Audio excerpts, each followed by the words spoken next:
ఒకప్పుడు వారంలో కనీసం ఒక్కసారైనా బిర్యానీ తినాలి అని అనిపించేది.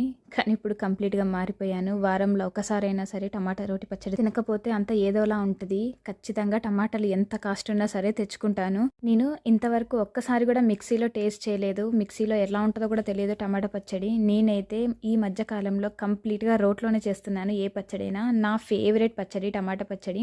ఏదో 1, 2 కాయలు పెట్టుకోవచ్చు కదమ్మా అని చెప్పేసి మా అమ్మ తిడతా ఉంటుంది. లేదు నేను చేసుకొని 2, 3 రోజులు ఫ్రిడ్జ్‌లో పెట్టుకొని తింటాను అని చెప్పేసి ఒక 10 గల కాయలైతే మంచిగా టమాటా పచ్చడి అయితే పెట్టుకుంటాను. ఈ టమాటా పచ్చడిలో కొంచెం చింతపండు వేస్తే 2, 3 రోజులు నిల్వ ఉంటదనమాట. నాకైతే ఎంత పిచ్చో అసలు టమాటా పచ్చడి అంటే. చేస్తున్నంతసేపు నడుము పోతది. ఎందుకంటే 40 నిమిషాల దాకా పడతదనమాట. ఇంత చిన్న రోల్లో అంత టమాటా పచ్చడి చేయాలంటే నిజంగా 45, 50 నిమిషాలు, ఒక గంట దాకా పడతది. అదంతా ఎందుకు కష్టపడతాను అనంటే ఇంగో ఈ ఫీల్ రావడం కోసము. అట్లా కూర్చొని టమాటా పచ్చడి కొంచెం అట్లా నెయ్యేసుకొని వేడి వేడి అన్నంలో పచ్చడి కలుపుకొని తింటే ఆహా! అసలు ఆ ఫీలింగే వేలు.